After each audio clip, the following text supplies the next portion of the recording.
Well, welcome to the Champions for Earth session with Dr. Charlie Gardner. And without further ado, I'm just going to hand straight over to Charlie. And thank you very much for being here, Charlie. Well, brilliant. Thanks so much for being here, everyone. It's really good to see all of you. I'm a conservation scientist. I've been really from a really young age, I've been focused on my passion for the natural world and wanting to do something about it. And I worked, I lived in Madagascar for a long time, worked to conserve tropical wildlife. And then I came back to the UK, worked in a university, and became incredibly frustrated at the limits of research, basically, the fact that scientists were being ignored.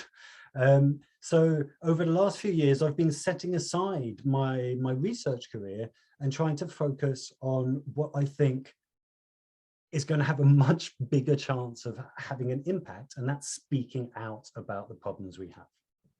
I don't know if you can all see my screen. Oh, yeah, brilliant. So I'm going to give you a very sort of broad and quick sort of overview of the situation we're in. Climate science is hugely broad because it involves so much more than just the climate. This isn't just an issue of emissions and our atmosphere. Everything about our societies and the natural world impacts on climate change, and in turn, climate change hugely impacts every aspect of our world. So I'm going to be throwing a lot of information at you, but please don't be daunted. Nobody knows everything about climate change because it's so broad. There are huge areas related to climate change that I just don't ever even go anywhere near because it's just too much. So don't ever think that you need to know all this stuff. The more important thing is that you just sort of understand it more than be able to repeat facts and figures. So we have an atmosphere, and we wouldn't have life on Earth without our atmosphere. Our atmosphere keeps us warm through the greenhouse effect. If you got into a car on a hot day, you know about the greenhouse effect. The energy from the sun comes in and enters your car, reflects back off the seats, and then it can't get out again through the glass. Well, our atmosphere does the same thing, and it's really, really important that it does, because if we didn't have a greenhouse effect, it would be 33 degrees colder. The moon is minus 18 degrees on average. It's our greenhouse effect that lets us live. However, it's getting much stronger because we're changing the composition of the atmosphere. I've already talked about that diagram, so we can skip there. We're changing the composition of the atmosphere. It's like we're making the glass on the car thicker. And we're doing that by adding greenhouse gases. And there are various different sources of greenhouse gases. It's only really the main two ones you need to worry about. Sorry, I've used chemistry terminology here instead of actual words. It was just a space issue. So the main driver of climate change, the main source of greenhouse gases, is burning fossil fuels, oil, coal, and gas. So this is 80% of all our greenhouse gas emissions come from burning fossil fuels. The second big thing is, you'll hear it referred to as land use change, but it's basically, it's deforestation, it's farming, it's draining of swamps and things like that. And this is a real problem because soils and vegetation contain lots of carbon and they absorb lots of carbon. So, when we emit carbon, about a quarter of it is absorbed by plants and soils. So if we're clearing forests, it's like this double whammy. It releases lots of carbon as the trees are destroyed and everything, but also it makes the size of the sponge that we need to mop up our carbon much smaller. And then the other things are nitrous oxide, which comes from industrial fertilizers, methane, from fracking and from cattle burps, and also concrete production is really bad. So we're adding these gases to the atmosphere. It's making the greenhouse effect stronger, and the planet is getting hotter as a result of that. And so far, we're at about 1.2 degrees on average above the temperature it was in the pre-industrial times, before the pre-industrial revolution. And already at 1.2, we're seeing these amazing, just absolutely mind-boggling weather events. Like, so last year, 10 countries around the world set their all-time heat record. We had the hottest temperature ever recorded on planet Earth. 2 days ago, we had the equivalent of this in the UK, 40 degrees, just absolutely crazy. So last year, there was a town in Canada called Lytton. It reached 49.6 degrees. It's at the same latitude as Oxford, right? 49 degrees. And of course, yeah, no climate model ever predicted it could reach 50 degrees in Canada. They just couldn't. If the models had suggested that it would reach 50 degrees in Canada, then the modelers would have said, oh shit, my model's broken, and they would have like recalibrated it. But it's not just extraordinary heat. So last year also in Italy, there were 74 centimeters of rain fell in 12 hours. Like, I don't know, you're athletes, you probably, you know, 74 centimeters. It's a hell of a lot of rain in 12 hours. Like, you know, mind boggling. No one would ever have predicted that could happen.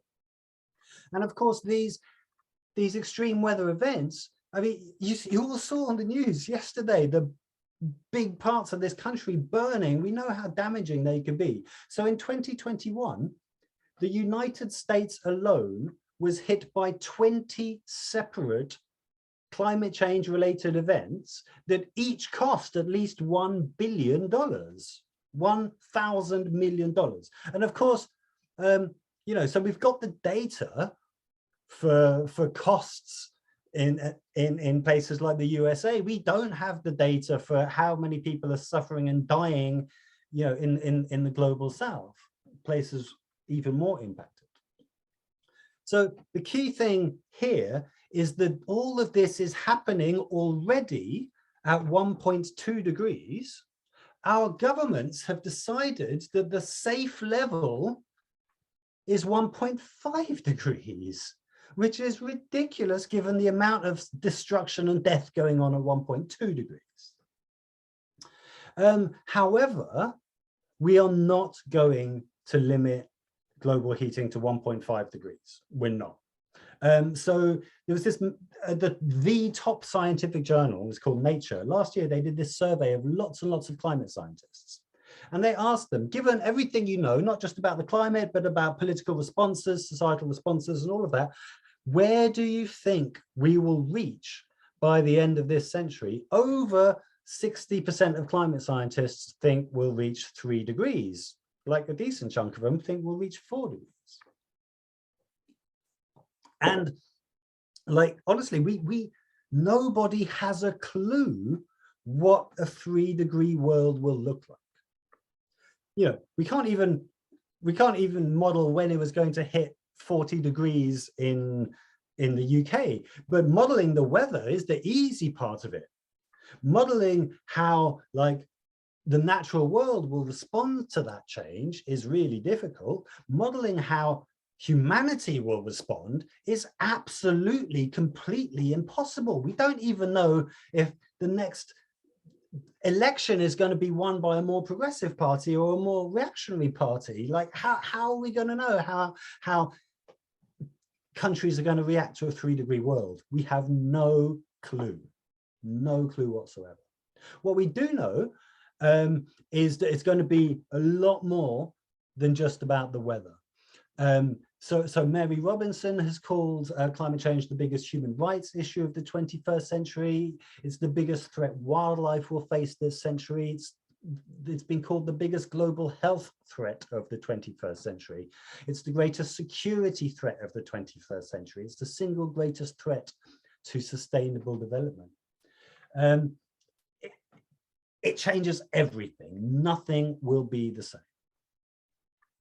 In terms of the natural world, well, like we've all heard about how the sea ice is melting at the poles and how that's possible will lead to the likely extinction of polar bears and walruses and other things.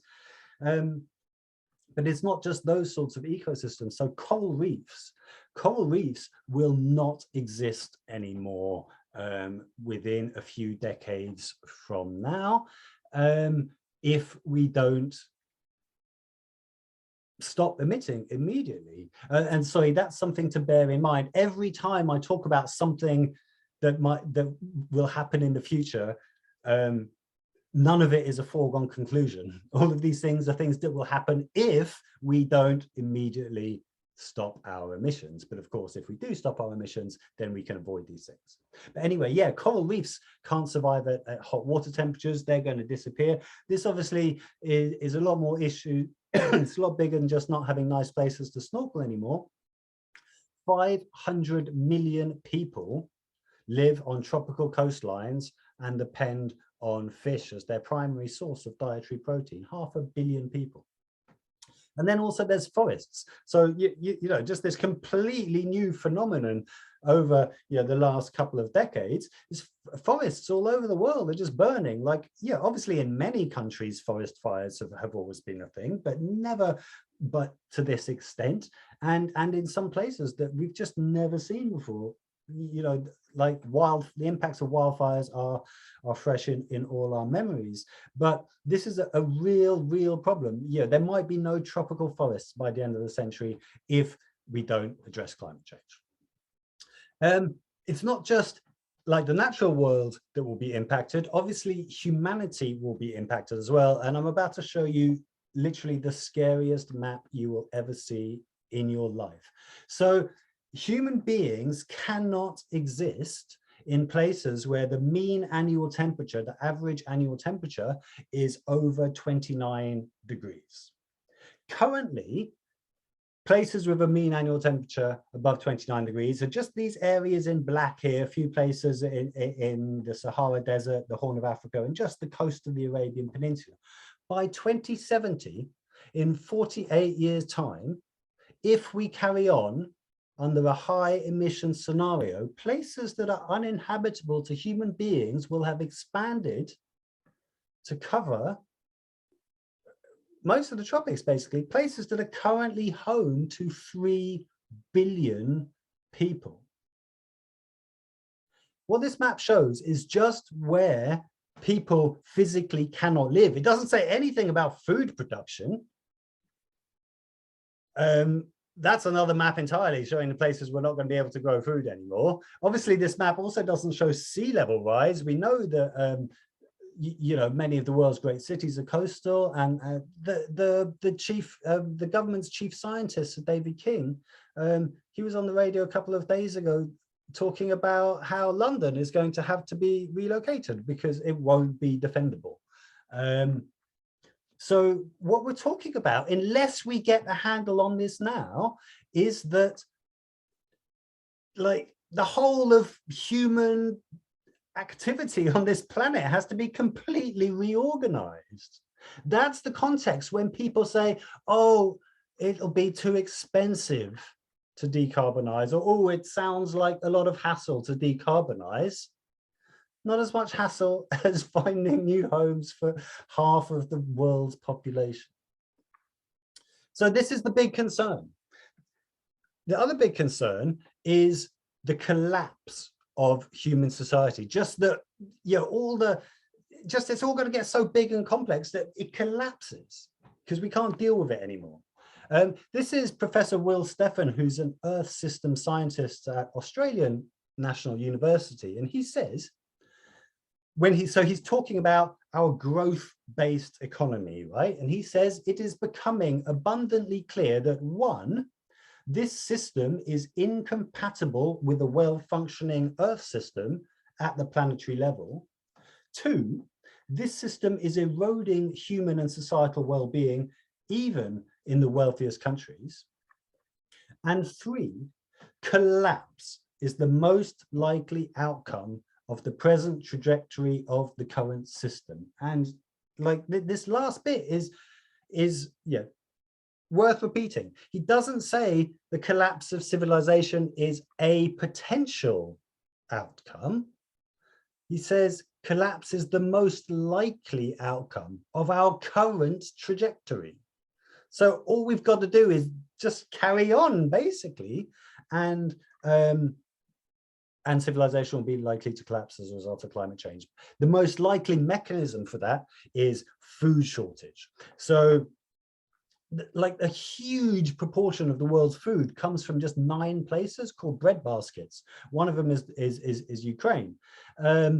And if you get simultaneous agricultural failure, like crop failure because of climate change, in like 3 of these 9 global breadbaskets at the same time, that's predicted that it'll probably be enough to trigger such food shortages that there will be uprisings and that will lead to collapse eventually. So collapse, this is such a real threat now that there is a new branch of social science called collapsology. This is like what science is saying is going to be happening. So this is an emergency. Like we hear this word, it gets bandied about, it gets overused and it's lost its power. But when there was like, this word originally came from a scientific paper that was signed by 15,000 scientists saying this is an emergency, and they chose this word specifically. They didn't call it a crisis or anything like that, because the word emergency doesn't just describe a situation, it implies a response.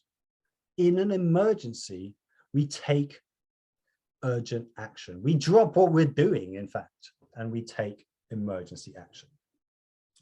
And our governments, like the UK government, declared a climate emergency in 2019 as a result of a direct result of Extinction Rebellion protests. But their actions haven't followed. They talk the talk, but there's been no actual implementation. So this is Fatih Birol. He's the executive director of the International Energy Agency. So this is a global policy body dealing with energy issues. This is not Extinction Rebellion. In fact, these guys are like conservative.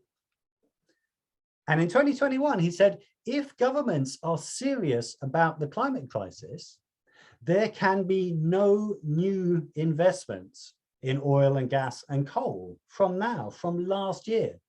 There must be no new investments in oil and gas.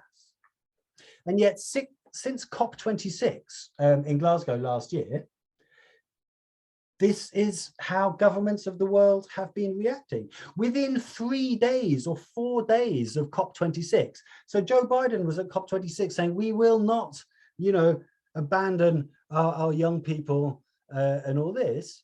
Within 4 days, he went home and his administration held the largest oil and gas sale in US history.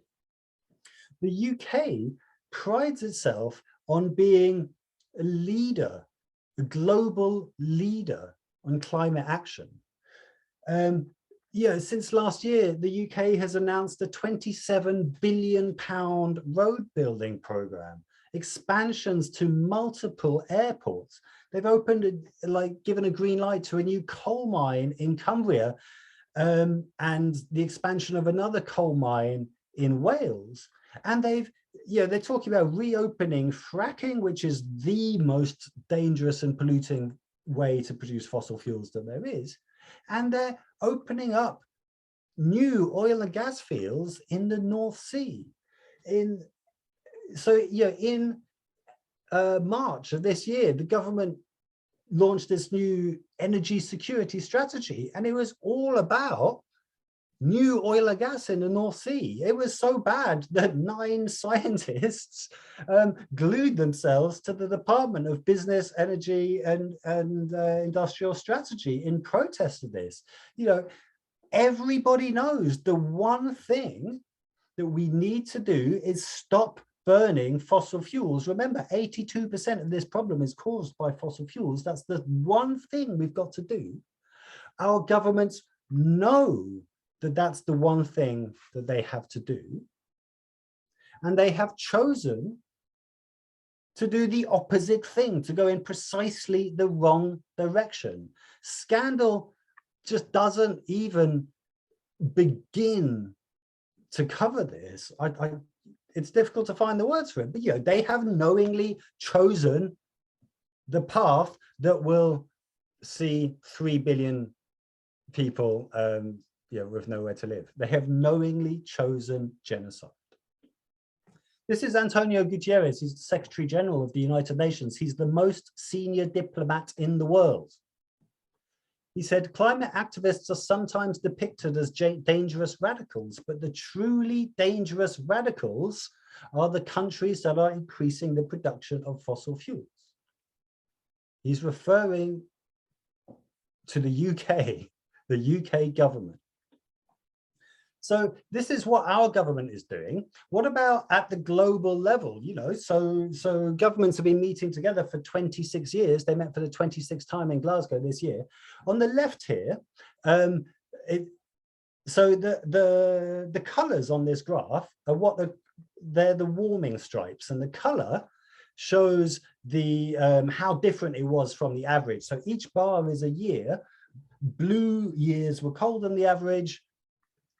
Deeper red years were the hottest of all, and we can quite clearly see here the trend, right?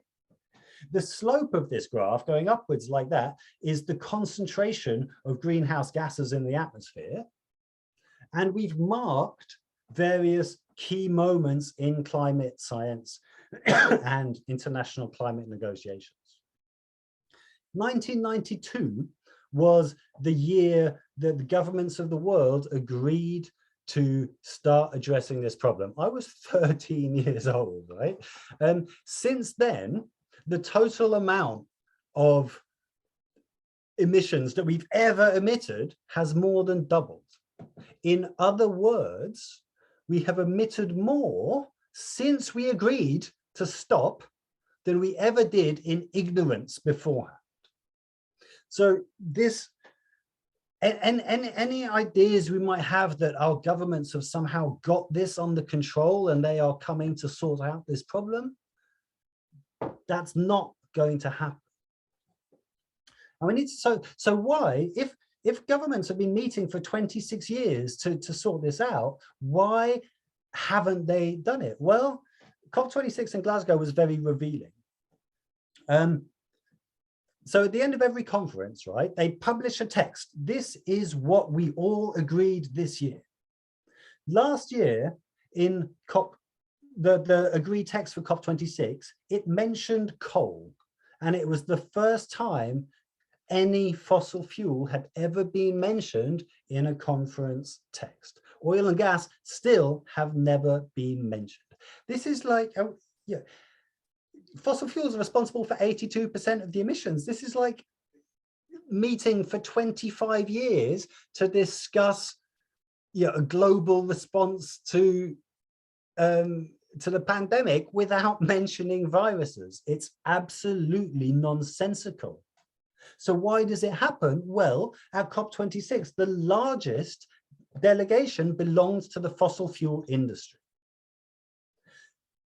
When you give those that have a vested interest at preventing any change the biggest seat at the negotiating table, then the change doesn't happen. So the question then is, how do we get our governments to do what needs to be done and get out of the pockets of the fossil fuel industry? How do we do that? It's a question I thought a lot about, because I thought that like giving them information would do it, but it doesn't. So we need to rethink how like everybody knows we need to sort out climate change. Governments refuse to do it. So we need to, how do we change that situation? And I think, so we need to rethink this relationship between evidence and change. And I think a lot about this as a scientist. And there's two ways we sort of think it's going to happen. One is that, you know, if the scientists generate the information and give it to the government will use that information to make wise decisions for the benefit of everyone. And the second theory of change is that if we warn the public, then the public will force our leaders to do what needs to be done. But unfortunately, both of these are based on false assumptions. So governments don't listen to scientists because basically they're interested in economic growth, and basically they respond to corporate lobbyists and public pressure. And you know, corporate lobbyists, you know, corporations have access to governmental decision making that ordinary people don't have.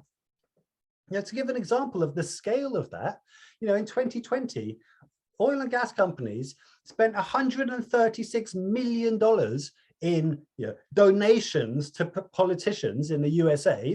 That's bribes, right? That's corruption. And another $110 million on lobbying. That's also just another word for corruption as far as I'm concerned. So yeah, the oil and gas industry gave $250 million to governments in just one country in just 1 year. And of course, they don't do that out of kindness and generosity. They are buying political favors with that. This results in a phenomenon called state capture. Our governments don't do the job they're supposed to do anymore. They work for their donors, and their donors include fossil fuel companies and other, you know, airlines are big political donors. That's why they're expanding airports, housing construction, all sorts of industries, but you know, fossil fuels is the main one. So the second theory of change is that, you know, if we generate information, people will get scared, people will demand the change from our leaders. But that doesn't happen either, because the public has been misinformed. The fossil fuel industries have, for the last 4 decades, been investing really heavily, hundreds of millions of dollars, in disinformation. If you know anybody or see anybody online that, you know, still doesn't think that this is the biggest issue there is, that's because they are victims of a huge multi-million dollar disinformation campaign that's been going on for decades. As far as I'm concerned, it's the biggest crime there has ever been. But as well as that, the public is uninformed because the media don't cover these issues as the emergencies they are. And we're seeing this even now. You know, look at all the coverage that we've seen in the run up to the heat waves. It's all children eating ice cream and frolicking in fountains, isn't it? Like, presented as a good thing. And even now, even after all the devastation, there's lots of coverage of the devastation. None of it mentions climate change. None of it is saying that this heat wave has been caused by climate change, and specifically by fossil fuels. There was a report came out last year that showed in 2021, the word climate change was mentioned 10 times less on UK TV than the word cake. Simply, the public has no clue how bad this is. I'm sure a lot of what I said has come as a big shock to you, and you are people that are concerned enough to be here and you already know stuff. People don't have a clue how bad this is because the media are failing them. So this idea that people will demand the change we need from a government is not happening now because people don't know. But this is where we come in as activists. So what do we do? Obviously, we're not just going to sit back and watch everything be destroyed. So how do we change this situation? What the lessons of history suggest is that the only way to change it is people power. We have to reach social tipping points. We need such a mass movement of people, you know, that hits this critical mass so big that we either force our governments to make the changes required, or we replace them with someone that will. And this is, but to do that, we need to reach people. We need to break the media silence. And this is where I think athletes in particular, like scientists, have a particular role. You know,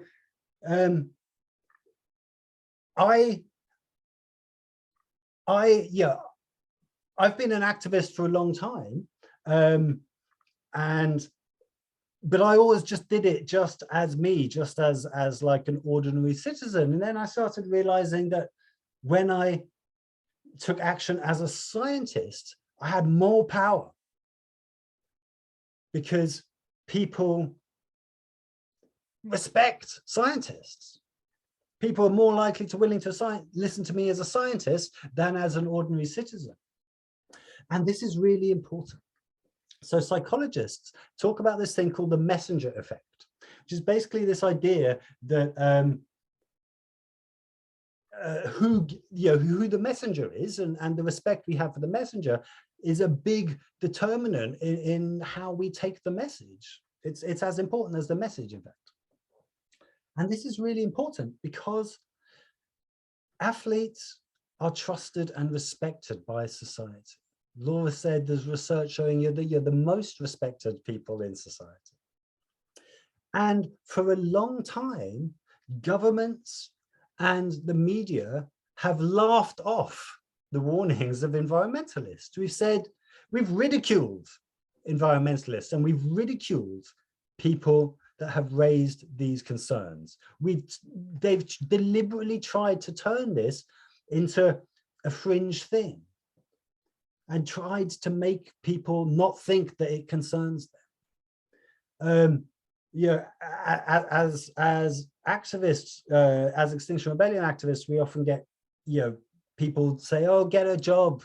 Oh, you just, a bunch of unemployed hippies." Just Boris Johnson called us uncooperative crusties. They try to undermine our message by othering us as people, right? And they try to persuade the public that, oh, don't listen to these people. These people are not like you.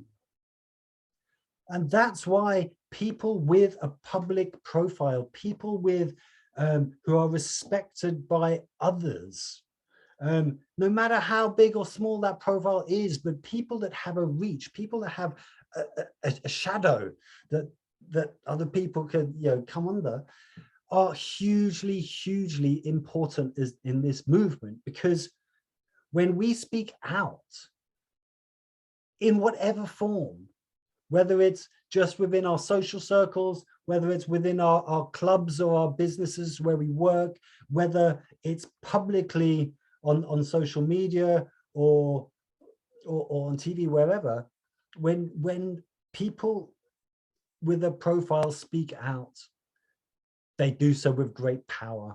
And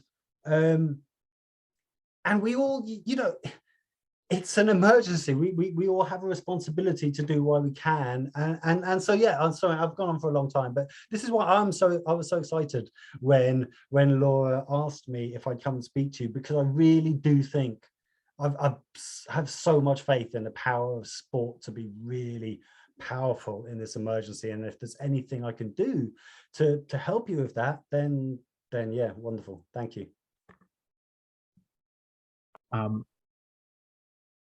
So thank you, Charlie. I'm going to ask a question from the chat, and it says, is the main use of fossil fuels for heating or industry? And is there personal empowerment? Is it good for people to start using heat pumps and all that sort of thing? Brilliant question. In the UK, so yeah, I don't know the precise figures. Fossil fuels are used for everything, basically. So transport, industrial processes, agriculture is a big one. So fossil fuels are hugely used in making fertilizers and stuff like that. In the UK, domestic energy, heating homes and is a big thing. Luckily, one of the easiest things to do, one of the easiest things to replace fossil fuels with is electricity. So, you know, it's really difficult to replace fossil fuels from planes, for example. We can't do that. It's difficult to change your entire vehicle fleet to electric vehicles, but actually producing electricity from without fossil fuels is really easy. Just wind farms, solar pumps, solar farms. Heat pumps are great. So there's two things we need to do with our energy. One is producing it cleanly, but the other is just reducing how much we use in total, because we use far too much. So, you know, even though we've started using lots and lots and lots of renewable electricity in over the last couple of decades, we're still globally burning more and more and more fossil fuels for electricity, because the total amount of electricity we're using keeps growing.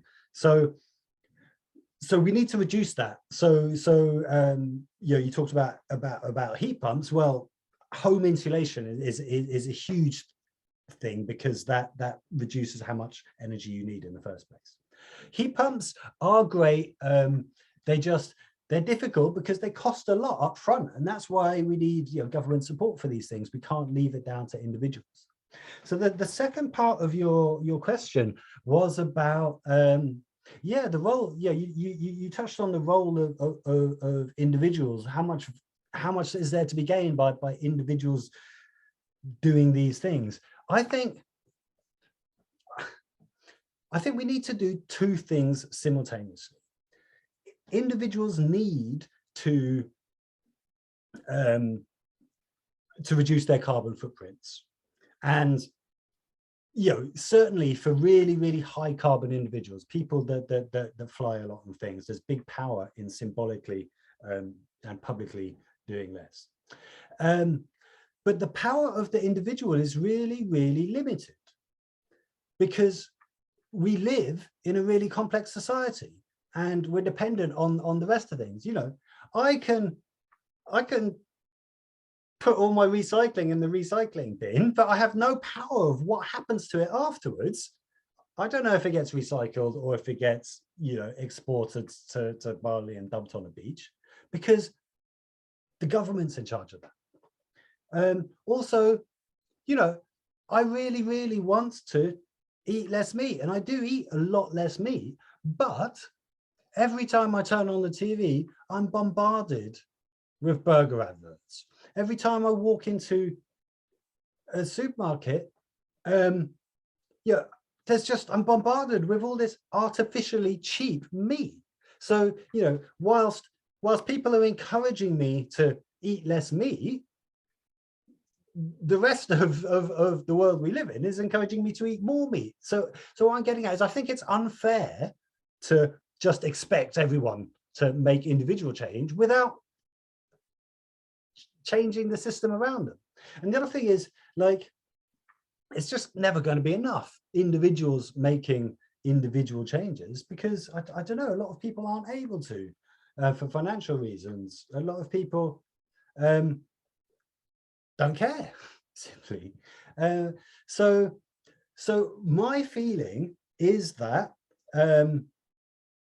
the value of individual lifestyle change. So for me, the most important things I do is activism, to put pressure on the government to make the required changes.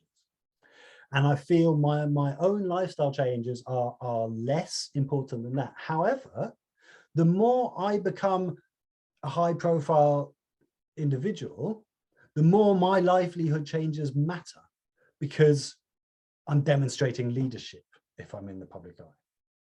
So that's important to me as well. Sorry, yeah, I'm waffling. I hope that sort of touched on your questions.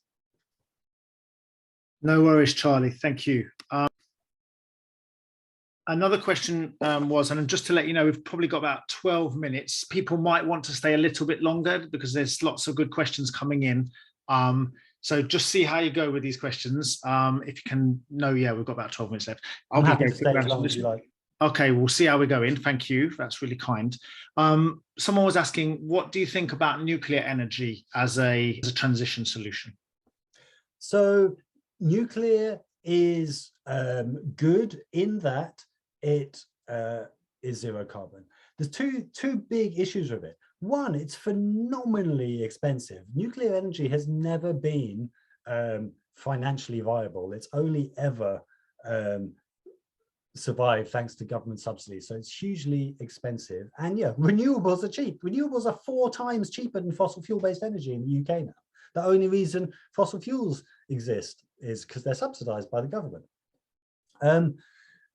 The other thing about nuclear energy is, of course, the safety issue. And whilst that was, that's always been a big issue, it becomes a much, much bigger issue when you're talking about the threat of societal collapse. And that's the thing, is that climate change just makes the future so unpredictable and so unstable.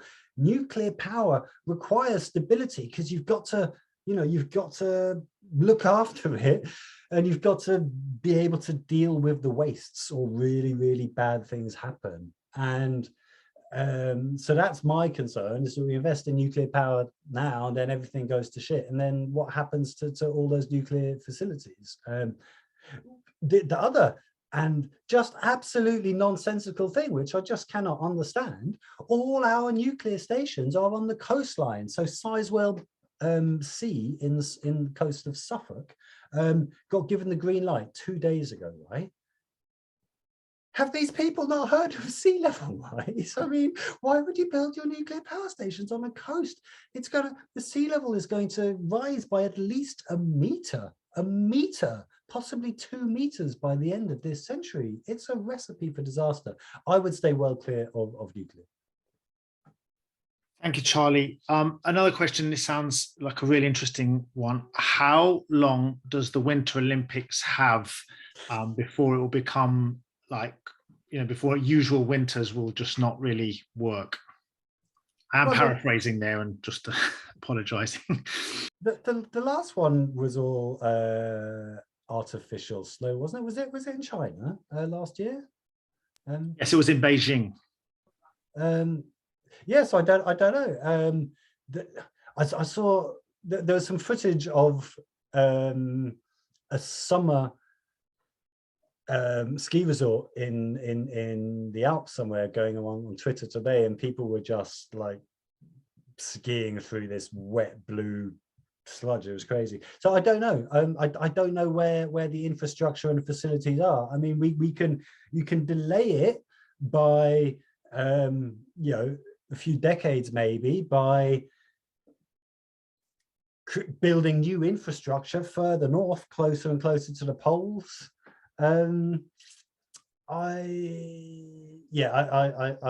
hesitate to say. I think the obvious implication there, the obvious lead-on question to me is, given its vulnerability, why isn't the whole winter sports industry, and I don't just mean at the professional level, but at the recreational level, why isn't the winter sports tourism industry the biggest climate activist there is? What's going on? I don't know. Thank you. Okay, another question was, so I think it's to do with physics broadly. What happens to the sun's energy that allows it to go through the atmosphere but not back out again? So the sun's energy comes in like lots of different wavelengths, and basically when it reflects off the Earth's surface, the wavelength changes. So I think it either changes from infrared to ultraviolet to UV, or the other way around. It comes in as UV and bounces back at infrared. But it's the reason why the various greenhouse gases are greenhouse gases is that they trap energy within a certain wavelength, and it's the wavelength of the outgoing energy. Cool, thank you. That's a good question. So there's another question here. So that that map that you showed about the fact that the average temperatures that human beings need to kind of, can live at, the average, the 29 degrees figure. Yeah. What is it that makes that an issue? Is it food and water that you need to survive, or is it purely that the human body can't handle it very well above 29 degrees? I don't know, to be honest. So it's not it's not the last bit that the human body can't handle it, because the 29 degrees is an average over the year. There is a limit at which the human body just cannot live, at which we die, but it's not just a product of heat. It's the combination of heat and humidity. So if you've got 100% humidity, then 31 degrees will kill you. If the humidity is only 60%, then 38 degrees will kill you. Luckily in this country we've got very low humidity, but basically when it gets to that what we call wet bulb temperature, your body just cannot keep cool anymore. Sweating doesn't work, and you just can't keep cool. You overheat and you die. So as for that specific study, I don't know if it even highlighted the specific mechanism that's causing those areas to be uninhabitable. They just sorry, I'll have to go back to the methods of that paper and see what it was. But I think it was just it's not the specific temperature. It's everything that comes with it. It's what that means for the landscape and everything else. I'm going to ask one. I see someone else has got a question. I'm going to come to them in just a moment. So my question is, very often people say that the UK has only 1% of emissions. I know not everyone is here from the UK, but I guess lots of countries that athletes, come from may be only responsible for a small share. So what do you say about our share and why, what's important about that? And I personally, wonder what, I know about that 1% figure. I don't think it's correct, but why, when people use that 1% figure to say, oh, we did, it's not our problem, we're not contributing to, we don't need to change. What do you say about that? Because I think that's quite an easy way to be kind of pushed.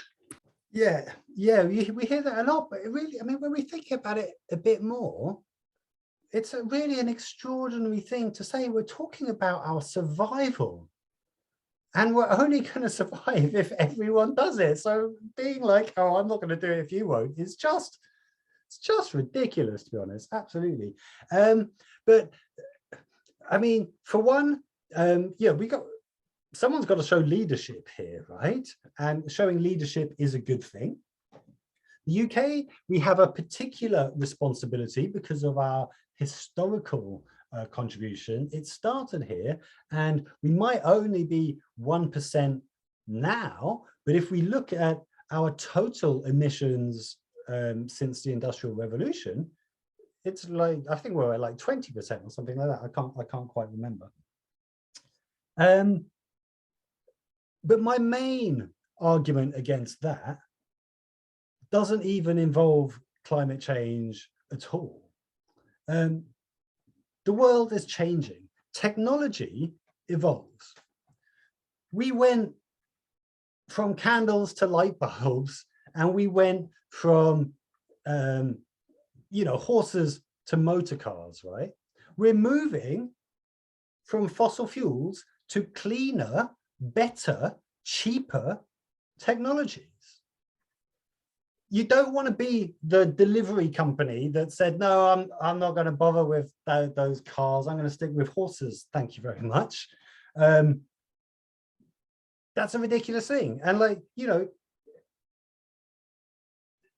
there is big advantage. There is huge first mover advantage in transitioning our economy away from the economy of the past and to the economy of the future, regardless of climate change. Even if climate change wasn't happening, we should still go to renewables because they're better and cheaper. And the only reason that we're not is because the guys that own the fossil fuels are very, very powerful. And they're saying, oh no, fossil fuels are much better, don't leave. And we're listening to them. It's like, imagine if the horse mafia ran all the newspapers and the government 100 years ago and said, no, we're not going to go for these cars, please. We'd still be on horses. So it's just, yeah, the world is moving on from fossil fuels. Like, why get left behind?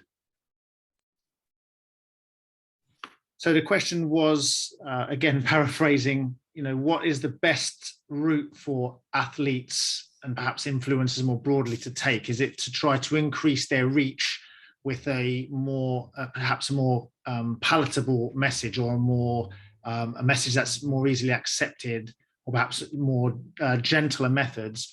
Or do you think it's more impactful if athletes and influencers try to do more higher exposure, more intense, or maybe more extreme, sometimes that word is used, actions? Do you think which is the more effective? And it may not be an either or sort of question. Yeah, this is really interesting, and I wish anyone knew. I don't think we do know.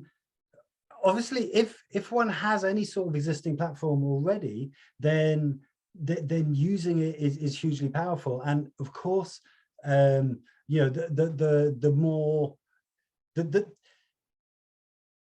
thing about engaging in civil disobedience. So there's two aspects to it. One is that it creates the platform. It gets you on the news. That's why we do it. It's not, it's basically because it's the only way to get on the news. I've never get invited on the media as a scientist, only ever as a scientist that gets arrested. So that's why we do it, to get the opportunity to speak and to get coverage.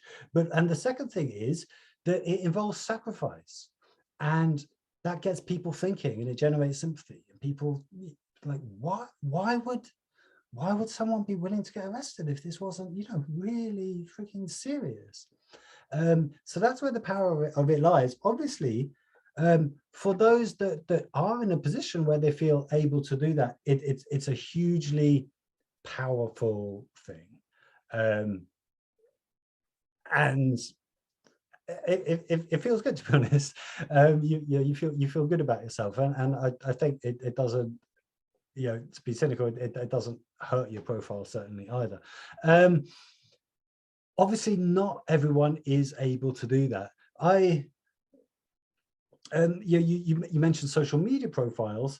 There are more ways to have an influence than just through the public eye. I mean, if you can do that, and if you can build your profile, I certainly, I think that's an impactful thing to do. It's a worthwhile investment of your time. I do think that.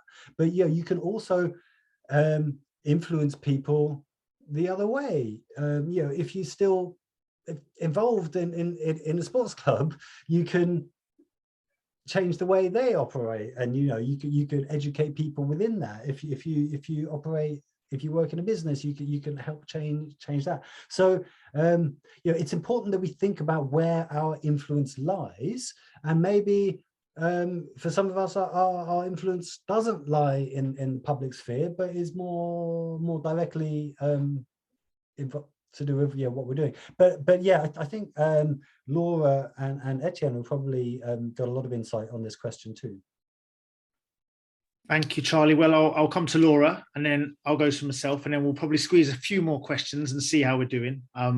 Thank you. Go on for it, Laura. What's your answer to that question? Or your? I'll be really quick. Well, there's so many different angles that you could get involved in this and have an influence.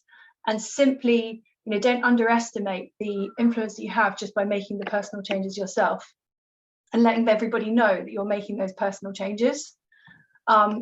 Understanding from listening to Charlie's speech tonight that this goes way beyond personal changes.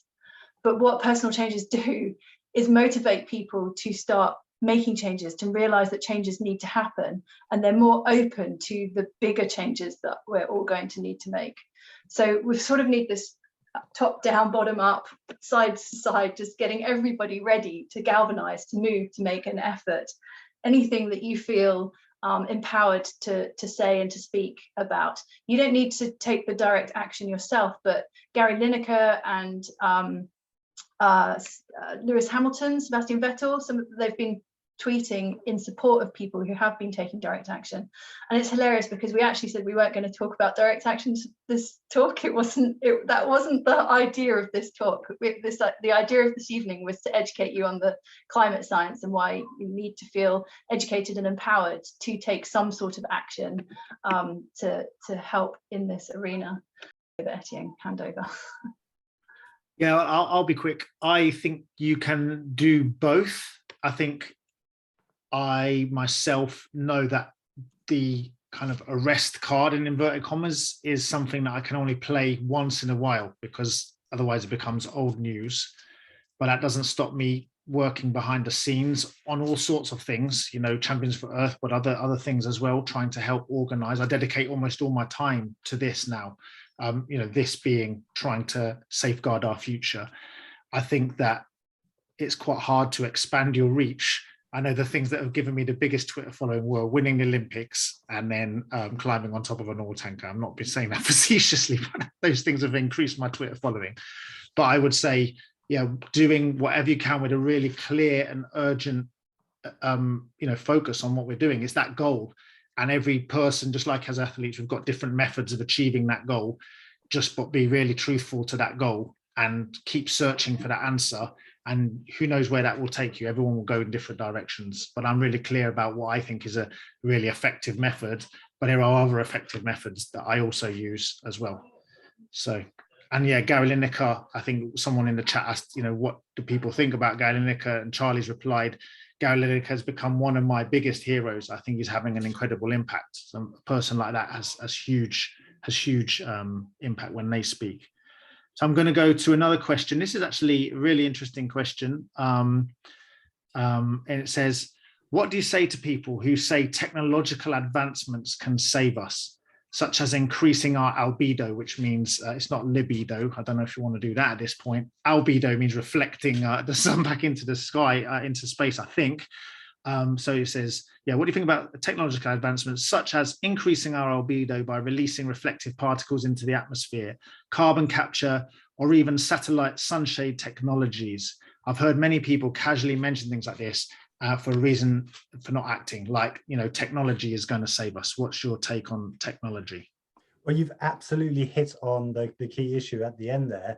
People using this as an excuse to not stop our emissions, and it's wishful thinking. Basically, it's so there's two different kinds of geoengineering. So the one you're talking about is like solar radiation management. It's called, like, we'll put up stuff into the atmosphere to reflect lots of the energy back.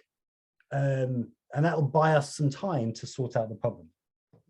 The other big type of geoengineering is called carbon capture. So we'll suck loads of the carbon out of the atmosphere and store it. The problem with both of them is that it allows this, it creates this false sense of security that there will be some magic thing later on that will save us, so we don't need to sort out the problem now. But the thing is, we are relying on magic. These things don't exist, or they don't exist at any sort of like useful scale at all. Like the world's biggest carbon capture plant, like I can't remember the precise figure, but like in a year it captures like a minute's worth of carbon or something. Just nonsense. The problem with putting reflective particles up in the air is that you then have to keep doing it. So the worry is what they call termination shock. So say it got to 2 degrees, right? And then you start putting the particles up in the air, which start masking the effect of the heating, but actually the greenhouse gas is still getting stronger. You're just masking it. So you put all the stuff in the air. This was like if the magical technology actually did work. And you keep the temperature at 2 degrees, but all the while the emissions are carrying on and the greenhouse effect is getting stronger. If for whatever reason you then stop putting the stuff back in the air, because it has to be continuous, like you have to keep putting up every day because it falls out. If for whatever reason you stop, then like in a very short time, you jump from 2 degrees to 4 degrees, just this monumental change when the mask is taken off. And well, we just can't even imagine what might happen under those circumstances. So it's a massive, massive risk. But it's also stupid because, so our problem is too many greenhouse gases in the atmosphere. So pretend the problem was too much water in your bath, right? Your bath has started to overflow. Carbon capture is like quickly knitting a mat so you can mop up the excess water. The solar radiation management is like, I don't even know what that is. But the thing you do when your bath is overflowing is you turn off the tap. And that's all we've got to do is turn off the tap. It's so much easier than anything else. The only people that are suggesting anything other than turn off the tap are the people that get rich from keeping the tap on. And it's, I don't know, I don't want to dismiss them entirely because things might get just so bad we might need them, but they are a dangerous excuse for inaction, and that's the main problem. Okay. So I've got a question, Charlie. When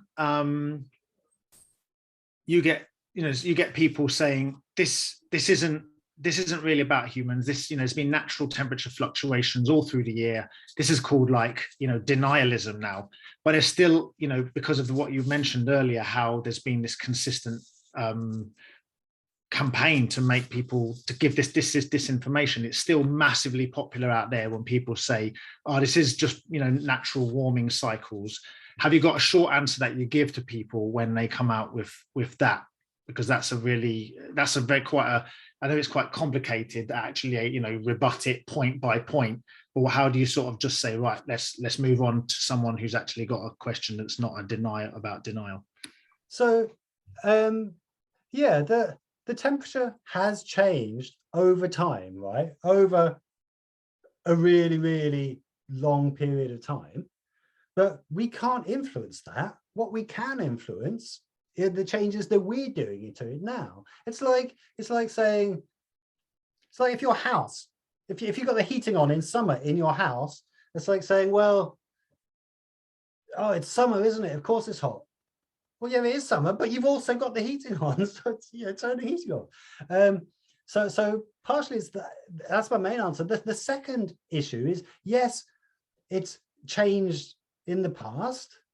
We're here now, and I really like it, and I don't want it all to get destroyed. And I like my life. I don't want a future in a collapsed society. So I want to do something about that. I find it really strange. Things have always changed. And it's like, well, yeah, but we're here now. So I live in West Norfolk, and a huge area of West Norfolk is the Fens. It was drained. It used to be all marshes, and long ago it was under the sea, and then it was drained. But it's a really low altitude. It's really close to sea level, and it's going to be gone. It's going to be gone like in 20 years. We can't defend it. And I talked to people from there about climate change and sea level rise, and they're like, oh, this was sea once. It can go back to sea again. What does it matter? It's like, mate, your house is there now. That's what it matters. It's just really bizarre. All right, thank you. Going to ask this question here, and I think this is perhaps a good one to end on. And it's a complicated one, or it's a difficult one, a simple but difficult one. So if there's one way that we should focus our energy right now to make the biggest impact on preventing catastrophic climate breakdown, what would it be? So there's one way that we should focus our energy right now. What would that be? Communicate. communicate in whatever way you can to build concern and to build action, and but be strategic about your communications. You know, everybody's interested in different things, and so you know, whatever your audience is, find their interest and you know, build your arguments around that. You know, so winter sports, if you're into winter sports, you've got some very, very obvious arguments you can make there. You don't even talk about any other reason for climate change. You say this is going to be the end of our sports. You know, when I was a university lecturer and I'd go see the vice chancellor of my university to try and get her to you know, get the university more sustainable, I wouldn't even mention climate change, because, you know, she might be interested in climate change, but that's not her job. Her job is to look after the university. So I would just go and speak to her about the fact that students want to go to a sustainable university, and I'd show her the data for that. Didn't even mention climate change. So whoever you're speaking to, whether it be one-to-one or an institution or just mass broadcast, just fit, you know, everybody is interested in climate change because it changes everything. Just lots of people don't even know they're interested in climate change yet because they don't know how it affects them. So I think what we've all got to do is communicate however we can, but we have to be clever with it. All right, thank you so much. I don't think there's any more questions coming on. Has anyone got one last dying question? I think if anyone wiggles their hand, with the spotlight, we'll be able to see. It looks like that's about it for the questions. I just want to, someone put in the chat, Dave, one of the co-founders, Champions for Earth, said, this is from Dr. Seuss, and it says, say what you mean and act how you feel, because those who matter don't mind, and those who mind don't matter. I think that's a nice one. And I just want to say thank you so much, Charlie, for you to be here. Thank you everyone for coming, for listening, and for you know, taking that on, and for being Champions for Earth. Just being here is a really brave and good step, and I want to say thank you, to credit all of you. Charlie, do you want to just end with one final thing, and then we will stop the recording and say good night to everybody? Well, just to say, I've put my email address there. Please feel free to contact me if it's in the chat, if anybody has any further questions or whatever. But yeah, just you know, thank you for your courage. You know, it's very, very easy to keep our heads in the sand over this. You know, most of the people I know still just won't allow themselves to think about the gravity of it, and it is scary. Just pat yourselves on the back for you know, if this is an early step for you, then just big up yourself. Thank you. All right. Thank you so much.